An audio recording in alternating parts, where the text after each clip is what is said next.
Bonjour à tous et bienvenue sur la chaîne Cyril's Android. Du 5 au 8 janvier 2022 a eu lieu à Las Vegas le plus grand salon consacré aux innovations technologiques. Je vais bien évidemment parler du CES et qui est le Consumer Electronics Show. Ce salon qui prend part depuis maintenant 1967 est le théâtre de nouvelles innovations impressionnantes et ce, dans tous les domaines. Que ce soit l'automobile, le PC, les jeux vidéo, les écrans, les smartphones, tablettes, etc.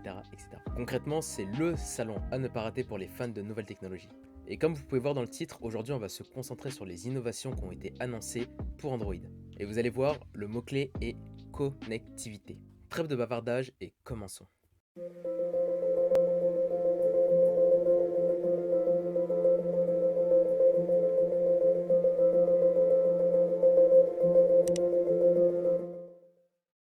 Les appareils Matter. La première innovation de notre OS favori est l'amélioration et la simplification de la connexion avec les appareils qui utilisent le protocole Matter. Et ce, avec votre réseau, votre enceinte connectée ou même les applications qui utilisent les objets connectés. Pour rappel, Matter correspond à une norme de connectivité qui simplifie grandement la connexion entre deux appareils. Exemple, votre ampoule connectée et votre Google Home, Chromebook et smartphone. L'une des grosses nouveautés est également la possibilité de faire la liaison entre vos Chromebooks et votre smartphone grâce à votre compte Google. Imaginez par exemple en bas à droite de votre écran, vous allez pouvoir discuter avec votre personne tout en continuant à travailler sur votre Chromebook. C'est pas mal, non? Ce n'est plus un secret, Google veut créer un véritable écosystème dont la porte d'accès est votre compte Google. Et cette nouveauté tend vers cette idée. Digital Car Key. Là, on rentre clairement dans une innovation qui va modifier nos habitudes dans le futur. Je parle de la clé de voiture digitale ou en anglais Digital Car Key. Comme son nom l'indique, cette nouveauté permet de déverrouiller votre voiture directement depuis votre smartphone. Comme ça, fini les problèmes de clés perdues. Pour l'instant, cette techno est seulement disponible à certains modèles de BMW compatibles, mais le futur laisse présager une plus grosse connectivité entre votre smartphone et votre véhicule. D'ailleurs, petit aparté, le groupe Stellantis, regroupant une quinzaine de constructeurs automobiles et Amazon, ont fait un partenariat. Pour l'instant, on ne sait pas quelles technologies vont être développées, mais on peut s'imaginer que le véhicule de demain va être totalement connecté, entre autres à votre smartphone. Revenons au CES, smartwatch et smartphone. Et oui, il y en a trop, j'ai parlé de connectivité et ça continue. Désormais, vous pouvez déverrouiller votre portable à partir de votre montre connectée tournant sous Wear OS. Bon, on se demande tout de même dans quelle situation on préférait faire le code sur notre petite montre plutôt que sur l'écran de notre portable, mais ça reste une fonctionnalité de plus. Nearby Share.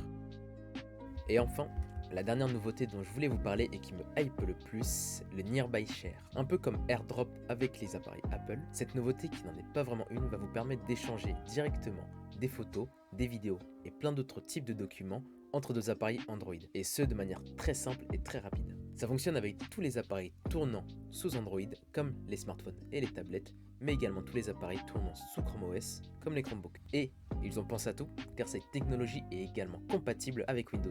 Si on rajoute à ça que vous pouvez maintenant télécharger vos APK directement depuis Windows 11, on peut espérer un beau futur commun entre Windows et Android. Mention spéciale. Durant ces CES 2022, Samsung a également prouvé qu'ils avaient un tas d'idées pour les portables pliants, grâce entre autres aux techno OLED Flex G, Flex S et Flex Note, qui nous offrent des rendus plutôt pas mal à regarder. On peut donc s'attendre pour le futur à des portables pliables en 3 parties, incurvables et avec des parties coulissantes, nous offrant bon nombre de nouvelles possibilités. Conclusion.